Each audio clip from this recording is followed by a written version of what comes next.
Hey everyone, this is Frugal Panda here with a review of a new power bank, the JNEESYAN 20000mAh portable power bank. This power bank came to me from Amazon. I ordered it. I want to check it out. I have other solar charged power banks, and they're getting old. I used them very heavily on my trip to Japan, and I still keep them as backups in my car. But they're only 5000 mAh, and they're like probably about 4 or 5 years old now, at least 4 years old. But they still work. But I wanted one, and I saw this one, and it was a 20,000 mAh one instead of 5,000 like my old ones. This one came in a basic box from Amazon.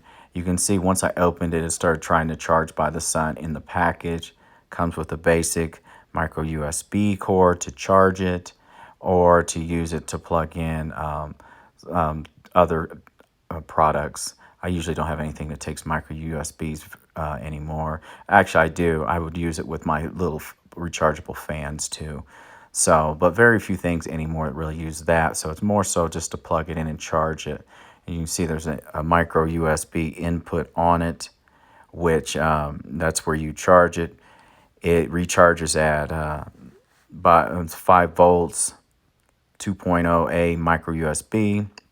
You can use it with solar panels. I didn't test them on it. I already know how to work with solar panels. I've yet to meet a power bank that doesn't work with solar panels, as long as there's enough voltage to go into it. So now, disclaimer, it also has a compass on it, different lights on it. So as you can see, that's the output of it right there, and the input on the back. So if you want to pause the video and look and see exactly what it is, it's right there. The green light means it's trying to charge, or it's charging from the sun. Right now it was an overcast day, so has 2 USB ports to plug in your different products like that.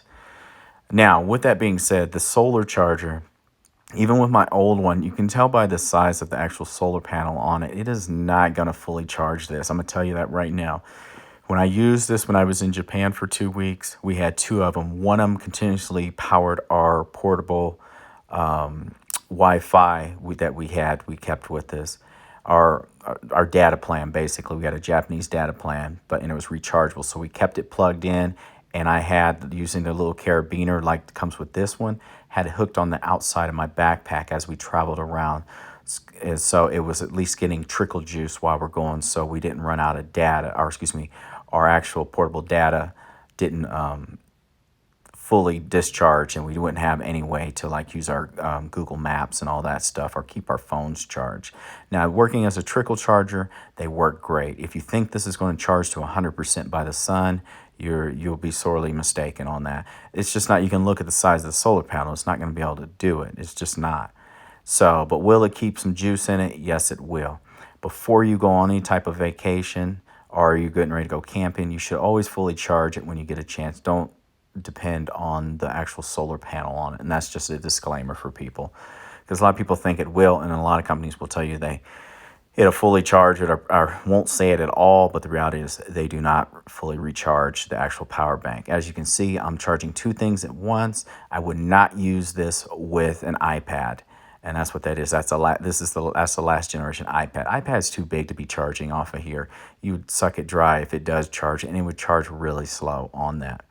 Now I want to check pass-through. I know pass-through already works because the little solar panel on it, it's getting juice while it's charging other things.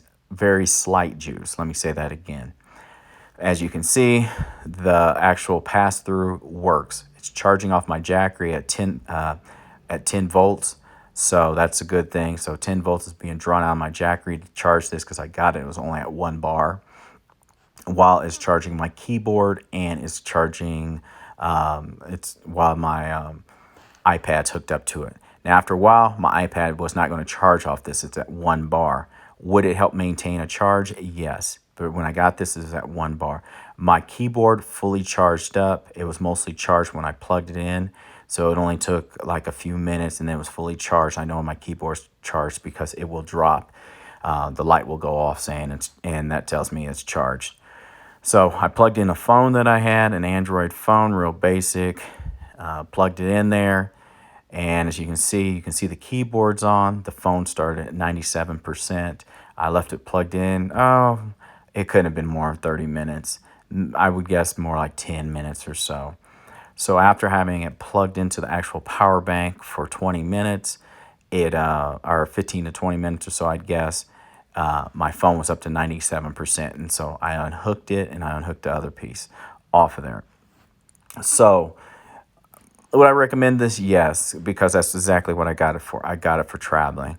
We have a trip planned for Portugal and Spain, and so I wanted to update some of my chargers, and I want to have at least one that trickle charged from the sun.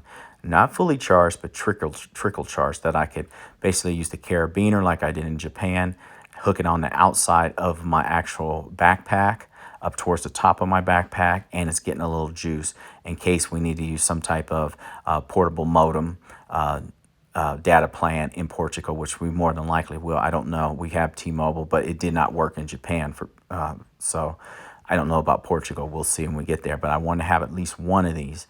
It will not fully charge it.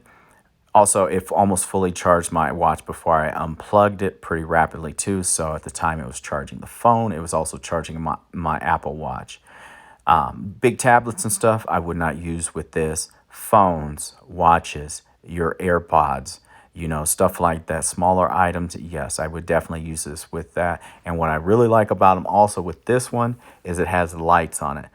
Having the lights on it is actually really important. Having lights, because you never know. Your phone could be dead or anything like that. You probably still have a little juice in the power bank anyway. The light's pretty bright. It has SOS signaling. Now be careful. When you use it, it might take you a minute to figure out, oh crap, how do I turn off the light? Just double click it fast. That's it. It took me a second. I figured it out. I showed you where the power button was on it. It's real basic, real simple. The build quality is pretty sturdy. Like I said, this is going with me traveling, just to make sure I have at least one that trickle charges. Compass on the back, it turned with me. How good it is, I don't know. It did turn which way I turned. It turned east when I was facing east, stuff like that. Anyway, this is Frugal Panda. I hope this helps someone. And this is the JNEESYAN 20000 mAh solar power bank. And it's supposed to also be waterproof, which I would never dip my power banks in water like that. As long as they're water resistant against water, I'm cool with it. 2 USBs, LED flashlight. It works with all 5-volt devices. It's a good thing to keep your stuff charged while you're on a hike, while you're on a travel trip, camping, vacationing, whatever. Will it fast charge your stuff? No, it won't. Will it work? Yes, it will.